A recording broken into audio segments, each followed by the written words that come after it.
जय हिंद, नमस्कार। मैं अंबर जैदी स्वागत करती हूँ आप सबका एक बार फिर से हमारे आज के कार्यक्रम में। दोस्तों, क्या टर्की को आखिरकार भारत की अहमियत समझ आ गई? क्या वही टर्की जिसने पिछले कुछ सालों में कश्मीर से लेकर पाकिस्तान तक कई मुद्दों पर भारत के खिलाफ स्टैंड लिया था, अब वो भारत के साथ रिश्ते सुधारने की बात कर रहा है? और सबसे बड़ी बात यह है कि आखिर अचानक टर्की को इंडिया की याद क्यों आ गई है? दोस्तों, भारत आज दुनिया की चौथी सबसे बड़ी इकोनॉमी बन चुका है। इंडिया G20 का जो प्रमुख स्टेक होल्डर भी है, साथ ही ग्लोबल साउथ की आवाज है और इंडो पैसिफिक से वेस्ट एशिया तक हर स्ट्रेटेजिक इक्वेशन का जो भारत है, वो सेंट्रल प्लेयर जो है वो बन चुका है। उसकी दूसरी तरफ हम देखते हैं तो टर्की एक ऐसा देश है जो यूरोपियन और जो एशियन जो ये पूरा ब्लॉक है, इसके बीच में एक स्ट्रेटेजिक ब्रिज माना जाता है। लेकिन पिछले कुछ सालों में हमने देखा है कि टर्की और भारत के जो संबंध है उनमें काफी तनाव आया। कश्मीर पर जो बयानबाजी, पाकिस्तान के साथ बढ़ती स्ट्रेटेजिक नजदीकियां और कई डिप्लोमेटिक डिसएग्रीमेंट। लेकिन टर्की की तरफ से एक नया संदेश आता है। इंडिया के साथ रिश्ते पाकिस्तान के प्रिज्म से नहीं देखे जाने चाहिए। ये सिर्फ एक डिप्लोमेटिक स्टेटमेंट नहीं है, या फिर हम ये कहें कि जो टर्की की फॉरेन पॉलिसी है उसमें एक बड़ा बदलाव का संकेत हमें यहाँ पर देखने के लिए मिल रहा है। क्या टर्की को एहसास हो गया है कि भारत को इग्नोर करना स्ट्रेटेजिक और इकोनॉमिक दोनों रूप से महंगा पड़ सकता है? क्या वेस्ट एशिया, यूरोप, एशिया के बीच में जो बदलते जियोपॉलिटिकल इक्वेशंस हैं, वो टर्की को भारत के करीब जो लाने में कामयाब हो रहे हैं या उनकी वजह से ये सब कर रहा है? और क्या पाकिस्तान के साथ टर्की की पुरानी जो स्ट्रेटेजिक केमिस्ट्री है अब उसके लिए डिप्लोमेटिक बर्डन बन रही है? और आज हम इसी जो बदलते जियोपॉलिटिकल पजल को डिकोड करेंगे और इस पर बात करने के लिए मेरे साथ मौजूद है उमेश अग्रवाल जी। उमेश जी, बहुत स्वागत है आपका। जय हिंद, नमस्कार। जय सिया राम अंबर जी। जय श्याम उमेश जी। उमेश जी, टर्की को अचानक इंडिया के साथ रिश्ते सुधारने की जरूरत क्या पड़ गई? क्यों ऐसा महसूस हो रहा है कि भाई पाकिस्तान के प्रिज्म से नहीं देखा जाना चाहिए भारत के साथ रिश्ते? देखिए, ऑपरेशन सिंदूर के दौरान टर्की के जो इंजीनियर्स थे वो पाकिस्तान के अंदर थे। टर्की के जो 2 ड्रोन्स थे, बरात ड्रोन्स, उसको पाकिस्तान को उन्होंने दिया है और वही ड्रोन्स को उन्होंने पाकिस्तान ने भारत के ऊपर बरसाया था, जिसको भारत ने न्यूट्रलाइज कर दिया था। सबसे बड़ी बात यह है कि टर्की समझ चुका था कि अब जो ऑपरेशन सिंदूर के बाद भारत से जो रिश्ते खराब हुए हैं, उसके बाद आप देखिए कि भारतीय टूरिस्ट जो टर्की जाते थे उसमें 50% फॉल आया है। और सेकेंड, बहुत सारे जो एयरपोर्ट हैंडलिंग कॉन्ट्रैक्ट्स थे उसको भारत ने रद्द कर दिया था। बाइकॉट टर्की करके भारत के अंदर एक मुहिम चालू हो चुका था। अंबर जी, हमें नहीं भूलना चाहिए कि 1919 में खिलाफत मूवमेंट जो है वो कांग्रेस ने चालू किया था, गांधी ने चालू किया था for in the independence struggle of India. उस समय से ऑटोमन एम्पायर को बचाने के लिए कांग्रेस पार्टी ने किया था। और 2019 में कांग्रेस ने वहां पर एक ओवरसीज विंग भी खोला है। हमारे एक पॉपुलर एक्टर भी जाके उनसे मिल के आए। तो टर्की के पास साथ और भारत के कुछ सेक्शंस के आइडियोलॉजिकल एक तरह से इंटरेस्ट भी है। पर अब देर सवेर आप ये देखिए कि टर्की का जो ये डबल मास्क है वो एक्सपोज हो चुका है। ऑपरेशन सिंदूर में उन्होंने खुलकर भारत के खिलाफ पाकिस्तान का सपोर्ट किया। अब उनको एक तरह से भारत का रेट्रीब्यूशन सहन करना पड़ रहा है। मोदी जी गए साइप्रस, साइप्रस में जाके उन्होंने बाउंड्री लाइन पे जाके वहां पर वो देखा कि जो नॉर्दर्न साइप्रस है जिसको टर्की ने ऑक्यूपाई कर लिया था। उसके बाद वो ग्रीस के साथ उन्होंने अपने संबंध, अभी हम एक तरह से we are strengthening our relations with Greece. और अभी ग्रीस के जो प्रधानमंत्री है वो भारत भी आए थे। और आप ये देख रहे हैं कि साइप्रस और ग्रीस के साथ हमारे डिफेंस संबंध बढ़ते जा रहे हैं। सबसे बड़ी बात है कि साइप्रस जो है भारत से ब्रह्मोस मिसाइल बैटरीज लेने के लिए तैयार है। नागस्त्र और दिव्यास्त्र जैसे ड्रोन लॉइटरिंग म्यूनिशंस लेने को तैयार है। आकाश मिसाइल डिफेंस सिस्टम में उसने इंटरेस्ट किया है। ये सारे वही सिस्टम्स है जिसने ऑपरेशन सिंदूर में भारत की रक्षा की थी। और टर्की को समझ में आ गया कि साइप्रस के द्वारा ये जो सिस्टम्स हैं ग्रीस के पास भी पहुंच सकता है। तो भारत क्या कर रहा है, टर्की को मेडिटेरियन में एक तरह से उधर वहां पर घेर रहा है। टर्की भी भारत के खिलाफ मालदीव के अंदर जो सरकार है उसको वो सपोर्ट कर रहा है। फिर बाद में आप ये देखिए कि ये पाकिस्तान को सपोर्ट कर रहा है। तो एक तरह से पाकिस्तान और टर्की, अजरबैजान, चाइना, ये 4 कंट्रीज है जिन्होंने ऑपरेशन सिंदूर में भारत के खिलाफ एक तरह से मोर्चा खोल के रखा था। चाइना को घेरने के लिए भारत ने फिलीपाइंस, फिर बाद में वियतनाम और इंडोनेशिया को ब्रह्मोस मिसाइल दे दी थी।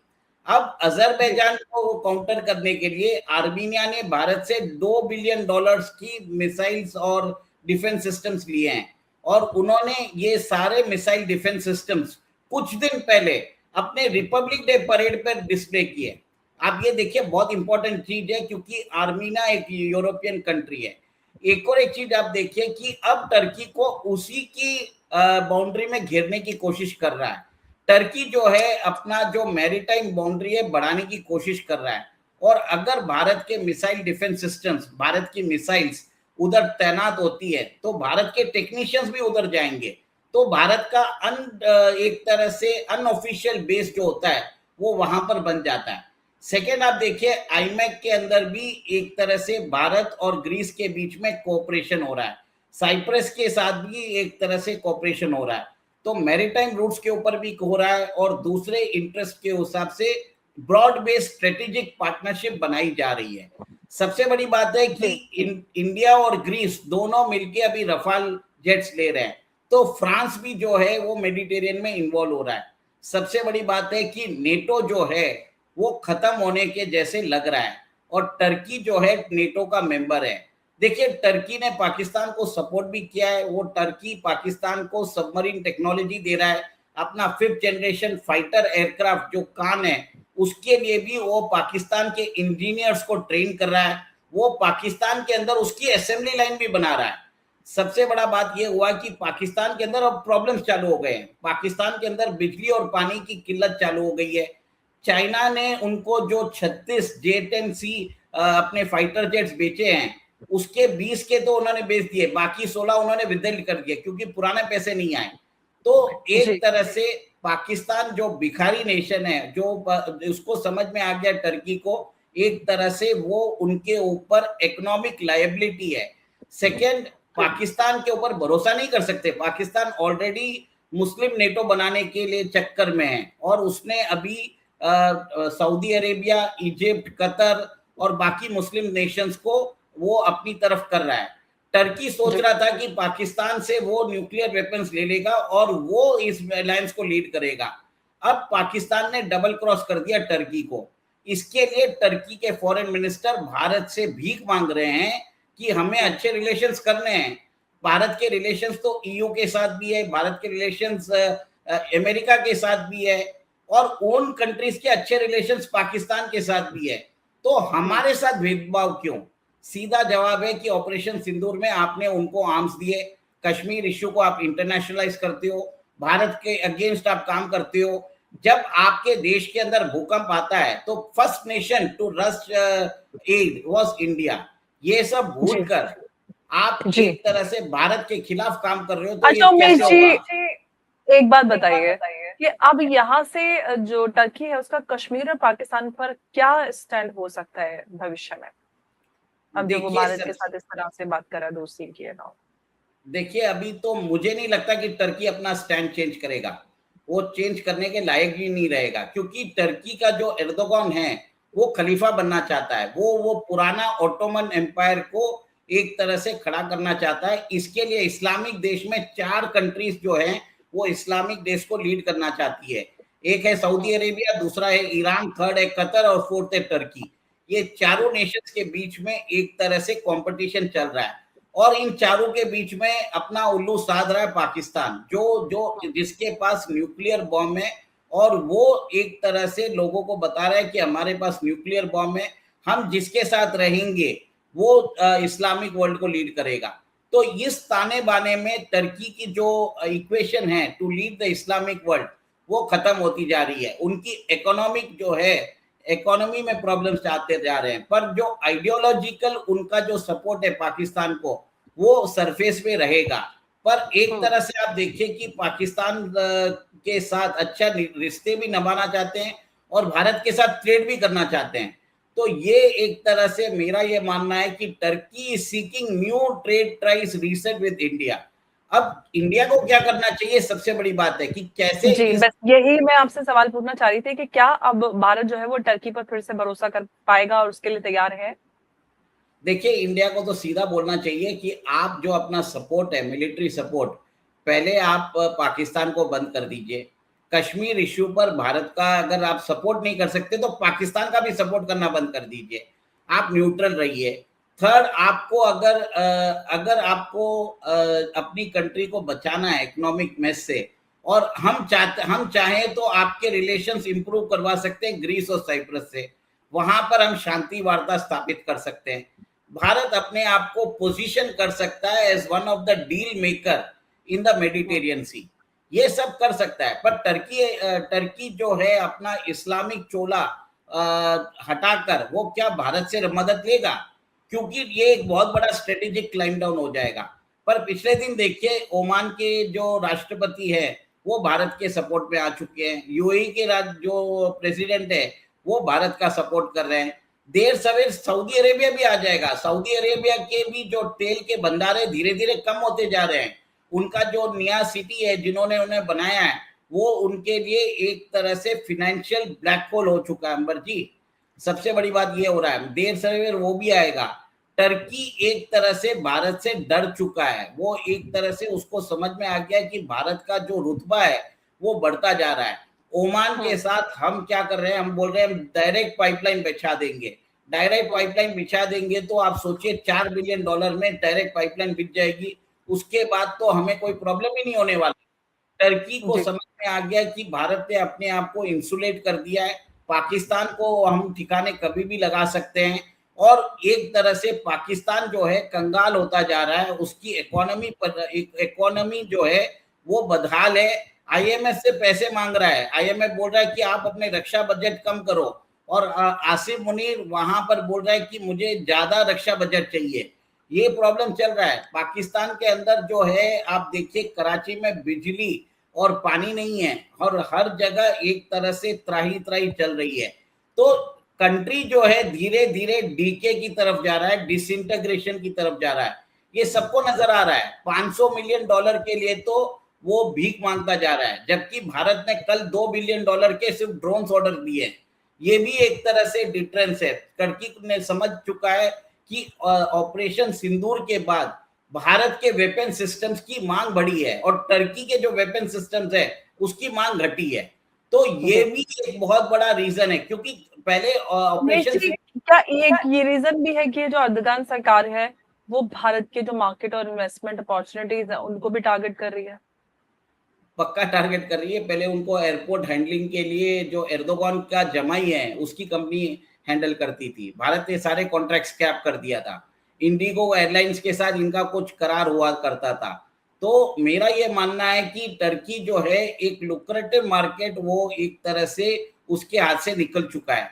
भारत 18% ऑफ ह्यूमैनिटी है, और हमारी जो मिडिल क्लास की पॉपुलेशन है वो बहुत सारी कंट्रीज की पॉपुलेशन के बरोबर है। भारत के लोग टर्की जाते थे, अंकारा जाते थे, वहां पर एक तरह से घूमने फिरने जाते थे, तो इकोनॉमी को फायदा होता था। Turkey is more dependent on Indian tourist. Pakistan के लोग तो उधर जाके भीख मांगते हैं, उनको भी मालूम है। देखिए, सऊदी अरेबिया में तो उनको बैन करके रखा है पाकिस्तान के भिखारियों को। तो ये टर्की भी जानता है कि पाकिस्तानी जो है भिखारी है, वो उनके देश में आएंगे तो एक लाइबिलिटी है। एसेट इंडिया ही है, और इंडिया ने जो एक ही साल के अंदर टर्की के सुर बदल गए, देखिए ये एक चीज है। और एक चीज देखिए कि भारत जो प्रोग्रेस कर रहा है डिफेंस मार्केट में, मेडिटेरियन के अंदर, और दूसरी सारी जगह पर भारत अपना इन्फ्लुएंस बढ़ा रहा है, मिडिल ईस्ट के अंदर भी। और अब पाकिस्तान जो है वो डबल क्रॉस कर रहा है, सारे इस्लामिक नेशंस को के साथ मिलकर वो एक दूसरे को भिड़ाता जा रहा है। टर्की सब कुछ देख रहा है। टर्की को समझ में आ गया कि भारत के साथ अगर रिलेशन बढ़िया नहीं किए तो भारत के जैसे हम चाइना को घेर रहे हैं, वैसे ही हम टर्की के अगेंस्ट भी एक नया फ्रंट खड़ा कर सकते हैं। और जैसे अजरबैजान को हमने ठिकाने लगाने के लिए आर्मीनिया को आर्म्स दिए हैं, वैसे ही साइप्रस को भी दे रहे हैं। फिर बाद में आप देखिए मेडिटेरियन में ग्रीस के पास भी आ जाएगा। और हमारी जो ब्रह्मोस मिसाइल है वो सुपरसोनिक मिसाइल है, लो ऑर्बिट पे चलती है और उसको एक तरह से डिटेक्ट भी नहीं किया जा सकता। तो टर्की के लिए एक एंटी एक्सेस और एरियल डिनाइबिलिटी का एक तरह से बहुत बड़ा खतरा पैदा हो जाता है अंबर जी। अच्छा उमेश जी, तो यहाँ पर हम ये कहें कि मतलब ये जो डिप्लोमेटिक रीसेट है ये मतलब, या फिर हम ये कहें कि ये स्ट्रेटेजिक कंपल्जन कहा जाना चाहिए जो ये आउटरीच कर रहा है। टर्की की ये मजबूरी है, उनकी इकोनॉमिक हालत खराब है, अब उनको बिजनेस चाहिए। पाकिस्तान तो उनसे भीख मांग रहा है। पाकिस्तान ऐसा है जो 1.5-2 बिलियन डॉलर के लिए तो आईएमएफ से भीख मांग रहा है। उसका टोटल रक्षा बजट कितना है, 9 बिलियन डॉलर का है। भारत का कितना, 83 बिलियन डॉलर। फर्क देख लीजिए, 14 से 15 गुना बड़ी इकोनॉमी है। फर्क स्केल में आता है, फर्क आता है इम्प्लीमेंटेशन में, फर्क आता है भारत का रुतबा बढ़ने से। ओमान के साथ अब हम अपने टाइज कर रहे हैं, हमने दूसरी कंट्रीज के साथ टर्की के प्रोडक्ट्स को रिप्लेस कर रहे हैं। Ambar ji, this is going to be a death warrant for the Turkish economy. Bharat के प्रधानमंत्री ने टर्की की इकोनॉमी का डेथ वारंट साइन कर दिया है। इसके लिए एर्दोगान के जो फॉरेन मिनिस्टर है भारत के सामने भीख मांग रहे हैं। जी बिल्कुल, आपने सही कहा। तो एक तरफ पाकिस्तान के साथ टर्की के पुराने संबंध हैं, दूसरी तरफ भारत की जो बढ़ती ग्लोबल इन्फ्लुएंस है वो है, एक तरफ डिप्लोमेटिक डिसएग्रीमेंट्स तो दूसरी तरफ इकोनॉमिक अपॉर्चुनिटीज। और इन सब के बीच में टर्की का ये नया आउटरीच मैसेज, ये सिर्फ दो देशों के जो संबंध है उनकी कहानी नहीं है, ये बदलती हुई जो ग्लोबल जियोपॉलिटिक्स है उसकी कहानी है। दोस्तों, इंटरनेशनल पॉलिटिक्स में परमानेंट ना तो दोस्त होते हैं ना फिर दुश्मन, बल्कि होता है अगर कुछ परमानेंट तो वो नेशनल इंटरेस्ट होता है। और आज टर्की और इंडिया की जो ये नई डिप्लोमेटिक लैंग्वेज हमें सुनाई दे रही है उसके बीच भी शायद वही नेशनल इंटरेस्ट का लॉजिक काम आ रहा है। टर्की को भारत की जरूरत हो सकती है और भारत को वेस्ट एशिया और यूरेशिया में नए स्ट्रेटेजिक पार्टनर की, लेकिन असली सवाल अब भी वही है कि क्या जो टर्की है पाकिस्तान पॉलिसी में कोई वास्तविक चेंज लाएगा, या फिर ये कहें कि क्या भारत टर्की के जो ये आउटरीच है उसको सिर्फ शब्दों से आगे बढ़कर कोई एक्शन में भी देखना चाहेगा, और क्या दोनों देश जो है वो पिछले तनाव को पीछे छोड़कर एक नए चैप्टर की शुरुआत कर सकते हैं। क्योंकि अगर इंडिया टर्की संबंध में सच में कोई थॉ आता है तो इसका जो असर है वो भारत और जो टर्की है उन तक सीमित नहीं रहेगा, बल्कि पूरे जो south Asia, west Asia, Eurasia जो है उसकी पूरी जियोपॉलिटिक्स पर हमें महसूस होने लगेगा। और इसीलिए एक बार हम जो ये बात कर रहे हैं सिर्फ एक डिप्लोमेटिक स्टेटमेंट नहीं है, बल्कि ये एक संभावित जियोपॉलिटिकल टर्निंग पॉइंट भी हो सकता है। उमेश जी, बहुत धन्यवाद आपका इस चर्चा में हमारे साथ जुड़ने के लिए। नमस्कार, जय हिंद, जय भारत। जय सिया राम। जय श्री राम। जी बहुत धन्यवाद आपका।